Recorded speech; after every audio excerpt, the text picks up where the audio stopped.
بہر دیدار مشتاق ہے نظر، بغیر دیدار مشتاق ہے نظر، دونوں عالم کے سرکار آ جائیے، بغیر دیدار مشتاق ہے نظر، بغیر دیدار مشتاق ہے نظر، بغیر دیدار مشتاق ہے نظر، دونوں عالم کے سرکار آ جائیے، بغیر دیدار مشتاق ہے نظر، دونوں عالم کے سرکار آ جائیے،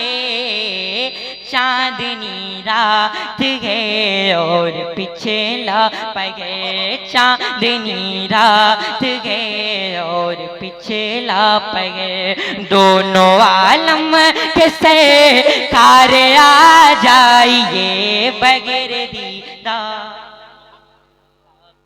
ہے نظر، دونوں عالم کے سرکار آ جائیے، بغیر دیدار مشتاق ہے نظر، چاندنی رات ہے اور پچھلا پگے، دونوں عالم کے سرکار آ جائیے، بغیر دیدار مشتاق ہے نظر، آخری وقت ہے ایک بیمار کا دل مچلنے لگا شوق دیدار کا، آخری وقت ہے ایک بیمار کا دل مچلنے لگا شوق دیدار کا، آخری وقت ہے ایک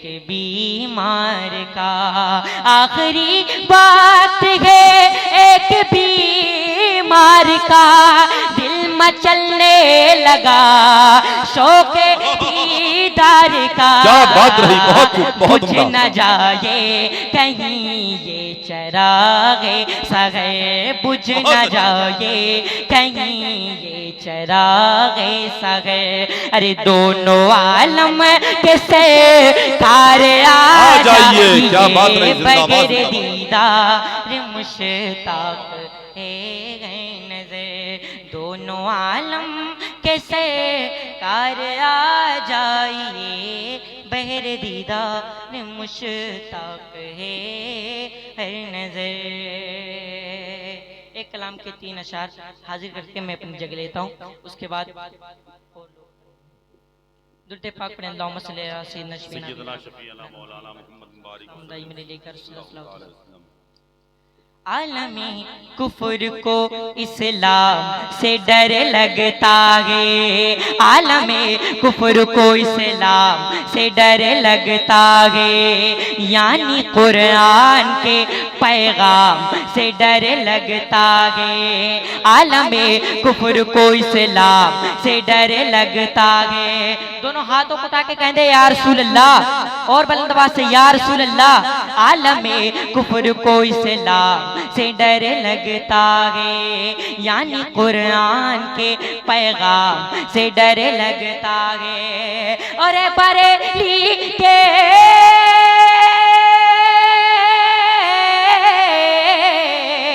بریلی کے رضا خان تیرا کیا کہنا، اے بریلی کے رضا خان تیرا کیا کہنا، نجدیوں کو تو تیرے ہماری جماعت کے بہت بڑے خطیب، بہت بڑے اسکالر غازی ملت حضرت علامہ غلام رسول صاحب قبلہ بلیاوی کی آمد ہو رہی ہے، آپ کھڑے ہو کر کے نعرہ لگا لیں، نعرہ تکبیر، نعرہ رسالت، مسلک اعلی حضرت، محافظان مسلک اعلی حضرت، غازی ملت، مجاہد دورہ حضرت علامہ غلام رسول صاحب قبلہ بلیاوی، نعرہ تکبیر۔ بس آپ حضرات بیٹھ جائیں اپنی جگہ پر بیٹھ جائیں۔ آخری شعر پڑھتا ہوں، اس کے بعد میں اپنی جگہ لیتا ہوں۔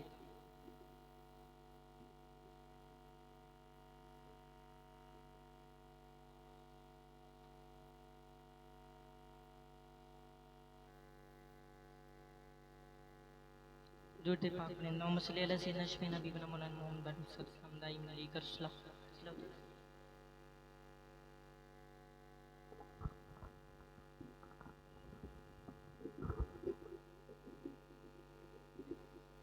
ہو جائے کرم کی ایک نظر، ہو جائے کرم کی ایک نظر، اب رات گزرنے والی ہے، آقا رات گزرنے والی ہے، ہو جائے کرم کی ایک نظر، اب رات گزرنے والی ہے، آقا رات گزرنے والی ہے، تیری ایک نظر کی تو بات ہے آقا، تیری ایک نظر کی تو بات ہے، تیری ایک نظر کی تو بات ہے، تیری ایک نظر کی تو بات ہے، میری زندگی کا سوال ہے، ہو جا یہ کرم کی ایک نظر، اب رات گزرنے والی ہے، آقا رات گزرنے والی ہے، لمحات نظیر کبھی نظر مثل تو نشد پیدا جانا، جگ راج کو تاج تورے سرسو ہے تجھ کو شگے دوسرا جانا، انفیت شوں و سخا کا اتم اے گے سوئے با کے ابر کرم برسن ہارے، رم جم رم جم رم جم رم جم رم جم رم جم رم جم برسن ہارے، رم جم رم جم دو بوند ادھر بگرا جانا، البحر والا والموج تغا من بے کستوفا ہو شربا، مجدھار میں ہو بگڑی ہے ہوا، مجدھار میں ہو بگڑی ہے ہوا، موری نیا پار لگا جانا، اب رات گزرنے والی ہے، آقا رات گزرنے والی ہے۔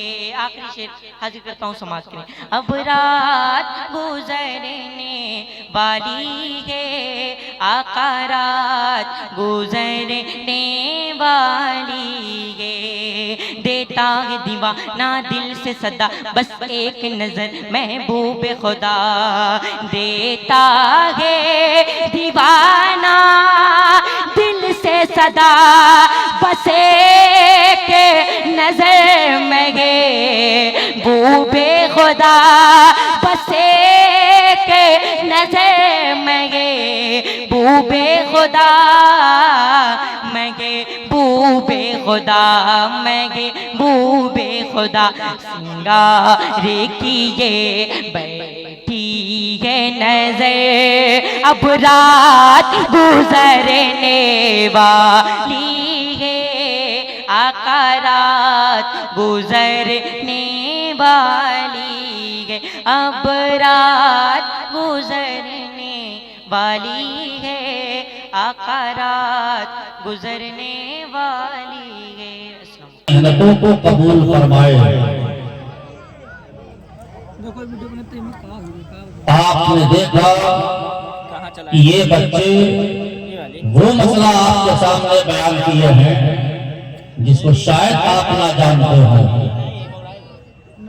وہ بیان آپ کے سامنے کیا ہے کہ سننے کے بعد دل خوش ہو جاتا ہے۔ آپ کو خوش ہونا چاہیے کہ آپ کے بچے اور آپ کی بچیاں آپ ہی کے سامنے دین کی باتیں بتا رہی ہیں، آپ کے بچے اور آپ کی بچیاں آپ کے سامنے مسئلے اور مسائل بتا رہے ہیں، اس سے زیادہ خوشی اور آپ کو کیا ہوگی کہ جو اور بچے اتنے مجمع میں کھڑے ہو کر کے بول نہ پاتے ہوں، آپ کے بچے اور آپ کی بچیاں دین کی بات آپ کے سامنے پیش کر رہی ہیں۔ اللہ ان بچوں کو اور ترقی عطا فرمائے۔ اس لیے ضروری ہے کہ اپنے بچوں کو حافظ بنائیں، عالم بنائیں، بچیوں کو بھی عالمہ بنانا بہت ضروری ہے۔ حضرت عیسیٰ علیہ الصلوۃ والتسلیم تشریف لے جا رہے ہیں، آپ کا گزر ایک قبرستان سے ہوتا ہے، ایک قبر کے کنارے سے آپ کا گزر ہوا، یا آپ نے دیکھا اس قبر والے پر عذاب ہو رہا ہے۔ عیسیٰ علیہ السلام تشریف لے گئے، لیکن جب آپ واپس ہوئے تو آپ کا گزر پھر اسی قبر کے کنارے سے ہوتا ہے۔ آپ نے دیکھا کہ اس قبر والے پر اللہ کی رحمت کی برسات ہو رہی ہے۔ عیسیٰ علیہ السلام رب کی بارگاہ میں یہ عرض کرتے ہیں، پروردگار عالم، جب میں جا رہا تھا تو اس قبر والے پر تیرا عذاب ہو رہا تھا، لیکن جب میں لوٹا تو اس قبر والے سے عذاب دور ہو گیا ہے اور تیرے رحمت کی برسات ہوتی ہے۔ اللہ تعالیٰ ارشاد فرماتا ہے، اے عیسیٰ، جب یہ دنیا میں تھا اور اس کا انتقال ہوا تھا تو اس کے بیوی کے پیٹ میں بچہ تھا، وہ بچہ پیدا ہو گیا، بچہ بڑا ہو گیا، ماں نے اس بچے کا نام عالم دین کے پاس لکھوا دیا اور عالم دین نے کہہ دیا، بیٹا پڑھو بسم اللہ الرحمن الرحیم۔ یہ بچہ دنیا میں بسم اللہ الرحمن الرحیم کہہ رہا ہے، میرا نام لیتا ہے۔ اب جس کا بیٹا دنیا میں میرا نام لے رہا ہو، قبر میں عذاب دیا جائے، ہمارا غیرت کا گوارا نہیں ہے، اس لیے بچہ ابھی بسم اللہ پڑھا ہے، اللہ تعالیٰ پاک کے قدم سے عذاب کو دور فرما دیا ہے۔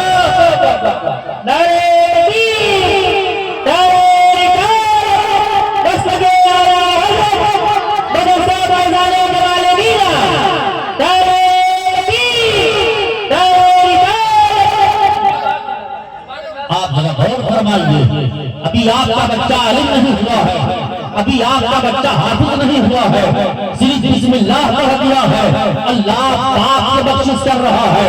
اور میرے آقا ارشاد فرماتے ہیں کہ عالم دین اور حافظ قرآن کے ماں باپ کو جنت میں قیامت کے میدان میں ایسا نور کا تاج دیا جائے گا کہ نور کا تاج پہن کر کے جنت میں جائیں گے۔ وہ نور کا تاج ایسا ہوگا جس کے روشنی کے سامنے چاند اور سورج کی روشنی کم ہو جائے گی۔ یہ ماں باپ کا حال ہے جنہوں نے اپنے بچوں کو عالم دین اور حافظ قرآن بنایا۔ اور اللہ کے حبیب ارشاد فرماتے ہیں، العلم نور، علم روشنی ہے۔ اپنے نبی کا فرمان آپ ملاحظہ فرمائیے، اور سرکار کے زبان سے جو جملہ نکل جائے وہ پورا ہو جاتا ہے۔ اعلیٰ حضرت عظیم البرکت اسی لیے فرماتے ہیں کہ وہ زبان جس کو ان کی کنجی کا ہے، وہ حکومت پہ لاکھوں سلام، لاکھوں سلام۔ نبی کا فرمان ملاحظہ فرمائیے، اللہ کے حبیب ارشاد فرماتے ہیں، العلم نور، علم روشنی ہے۔ حضرت حافظ قاری شان عالم صاحب نے آپ کے سامنے جو بیان کیا، جو پیغام دیا ہے، اس پیغام پر آپ لبیک کہتے ہوئے اپنے بچوں کو ان کے پاس بھیجو اور یہ آپ کے بچوں کو ہیرا بنا کر کے آپ کے حوالے کریں گے۔ اس لیے اپنے بچوں کو عالم بناؤ، حافظ بناؤ۔ آقا ارشاد فرماتے ہیں، العلم نور، علم روشنی ہے۔ اور نبی کی شان، نبی کا مقام تو اعلیٰ حضرت سے پوچھا جائے، اعلیٰ حضرت عظیم البرکت اپنے آقا کی شان بیان فرماتے ہیں کہ سب چمکے والے اجلوں میں چمکا کیے، اندھے شیشوں میں چمکا ہمارا نبی، ایک جملہ میں آپ کو دے رہا ہوں۔ آج تو یہاں سے بچیاں فارغ ہوتی ہیں اور جو بچے یہاں علم حاصل کر رہے ہیں، ان بچوں کو میں ایک پیغام دینا چاہتا ہوں کہ دیکھیے، جب آدمی کو علم حاصل ہوتا ہے تب وہ جانتا ہے ماں باپ کا مقام کیا ہوتا ہے۔ جب اسے علم حاصل کرتا ہے تب اس کو معلوم ہوتا ہے کہ بڑوں کا ادب احترام کیا ہوتا ہے۔ علم حاصل کرنے کے بعد معلوم ہوتا ہے کہ بڑوں کا ادب کیسے کیا جاتا ہے۔ علم حاصل ہونے کے بعد معلوم ہوتا ہے کہ کی جائے. اب استاد کی بات آئی ہے اور میں سارے طلباء سے کہوں گا کہ استاد کی عزت کی جائے, استاد کا احترام کیا جائے. بادشاہ ہارون رشید کو کون نہیں جانتا ہے؟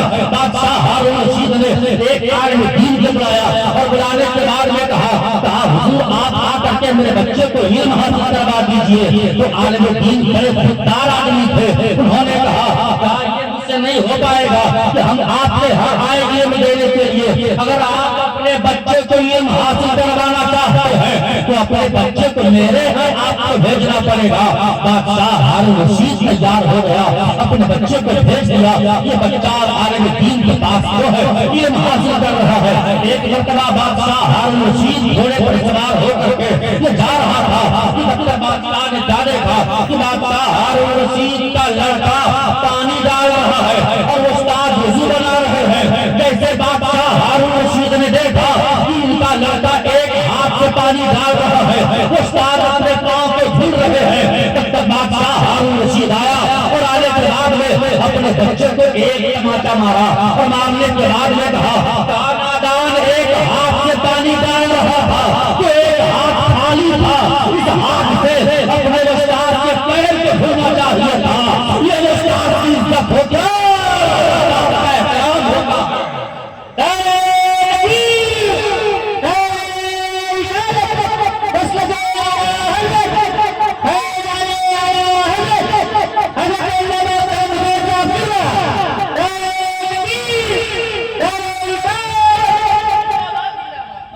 بات سمجھ میں آ رہی ہے نا, لیکن نبی ناظم صاحب نے عاطف شان عالم صاحب نے اتنا اعلان کیا کہ یہ سب سامنے ایک دم خالی ہے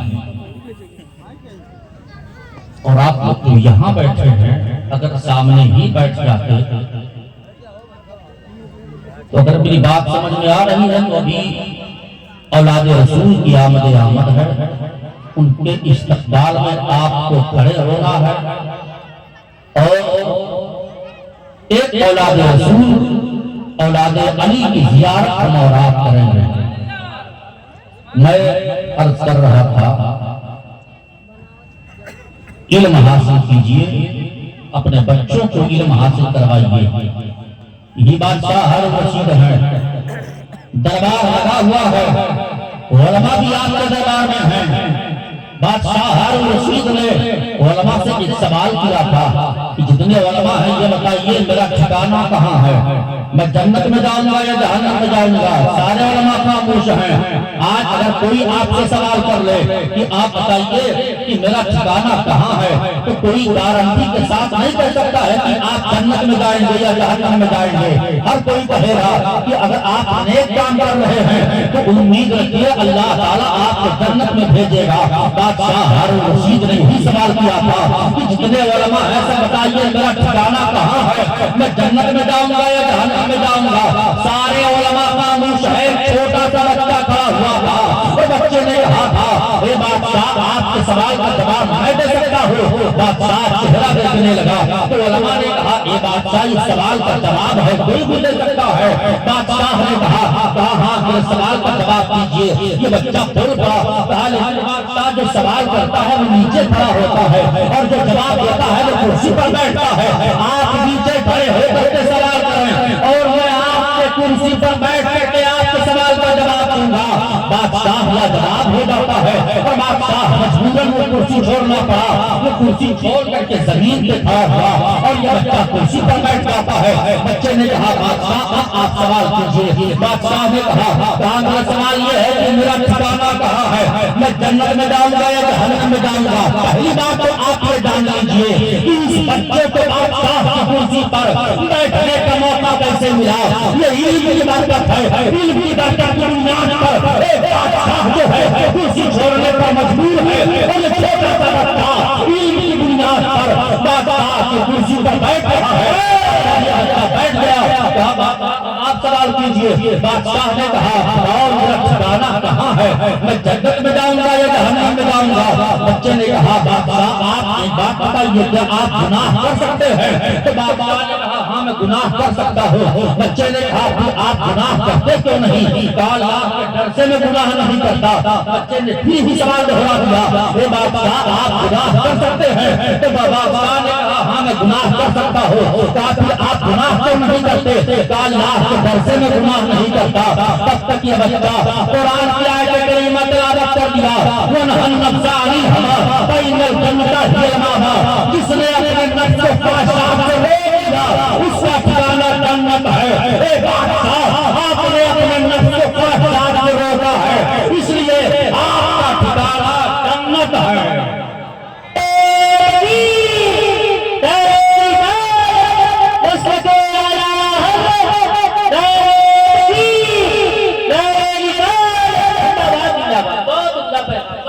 آپ ذرا بتائیے آخر یہ بچہ بادشاہ کی کرسی پر ان کی بنیاد پر بیٹھنے جا رہا ہے.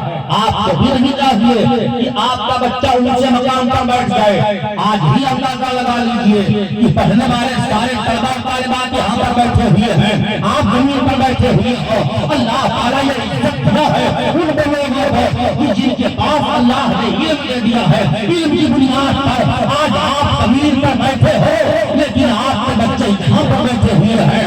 یہ عزت اللہ دے رہا ہے اس لیے کہ اللہ تعالیٰ آپ کے بچوں کو عالم اور حافظ کی شکل میں دیکھنا چاہتا ہے. ماں باپ کا حال تو یہ ہے کہ ماں باپ کو چاہیے بچوں کو عالم بنائے, بچوں کو حافظ بنائے. ابھی حضرت حافظ قاری شان عالم نے کہا کہ ایک وقت آپ نہ کھاؤ لیکن بچوں کو علم حاصل کروا دو. بڑا مشہور واقعہ ہے. ایک صحابی کہیں باہر جو ہے یہ تجارت کے لیے یا جہاد کے لیے جا رہے تھے, اپنی بیوی کو 30,000 دینار دے دیا. آپ کے خرچہ کے لیے ہے, اس خرچ کے لیے آپ رکھ لو.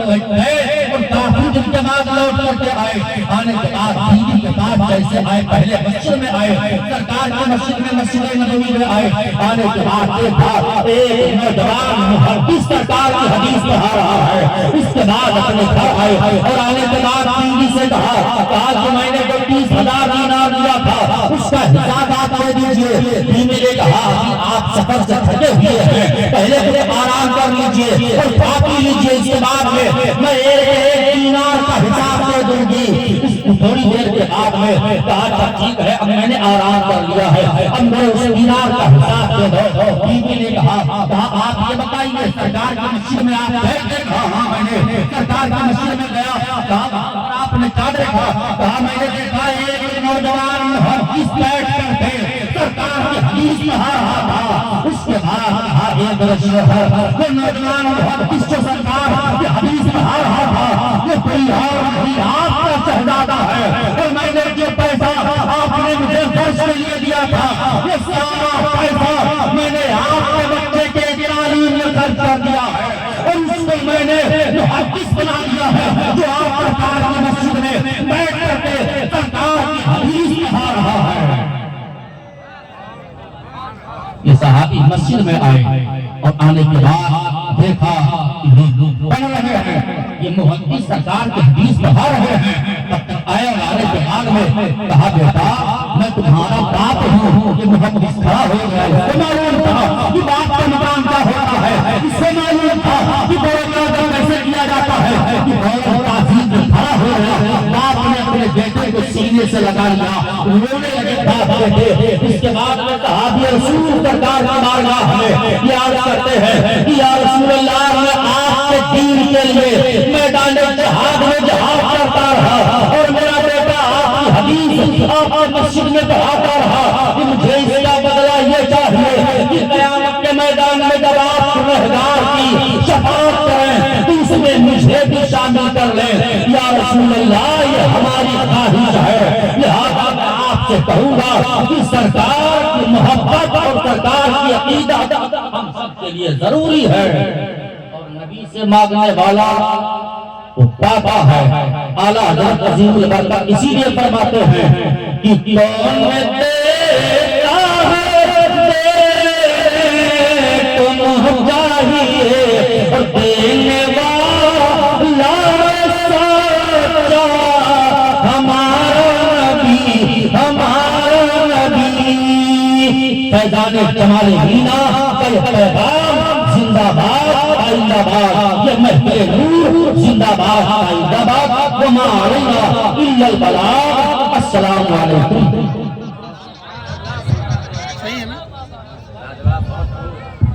سبحان اللہ، ماشاءاللہ، حضرت بہت عمدہ پیغام دیا۔ اللہ تبارک و تعالی حضرت کے عمر میں، علم میں بے پناہ برکت عطا فرمائے۔ اب آئیے دیکھیے، فہرست بہت لمبی ہے بچوں کی، اور برائے مہربانی آپ کھولو تو آپ کے آگے میں ہاتھ جوڑ دوں، آپ لوگ جائیے گا نہیں تو ان بچوں کا دل ٹوٹ جائے گا۔ میں حضرت کو بیچ میں اس لیے مدعو کیا کہ آپ لوگ تھوڑا جو ہے یہ نہ سوچیں کہ کوئی مقرر یہاں موجود نہیں ہے۔ ابھی ہمارے جو ہے شاعر حضرات جو ہے کھانا کے لیے گئے ہیں، ابھی وہ بھی آئیں گے، ان کو بھی سننا ہے، تو ہمیں جو ہے جی تو اب آئیے میں نعت کے لیے ایک بچی کو پیش کرنے جا رہا ہوں، اس کے بعد تقریر کے لیے بہت لمبی فہرست ہے، آپ لوگ گھبرائیے نا، اور یاد رکھ لیں یہ مجمع ختم ہونے کے بعد سب کو تبرک بھی دیا جائے گا انشاءاللہ۔ تو آپ لوگ بیٹھے رہیں، یہاں سے ہر کچھ ملے گا، بھوک لگے تو کھا لو، موجود ہے کھانا، آپ کو جانے کی ضرورت نہیں، کھائیے پھر آئیے بیٹھیے، لیکن جانے کی ضرورت نہیں۔ بچوں کا دل ٹوٹ گیا یا میرا دل ٹوٹ گیا تو جڑے گا نہیں، کوئی پھر بھی کوئی کے اندر اتنا طاقت نہیں بچوں کا دل جوڑ دو، اور جب جڑے گا تو آپ لوگ بیٹھے رہو گے تبھی جڑے گا۔ میں اب آواز دینے جا رہا ہوں ثانیہ عطا محمد سے۔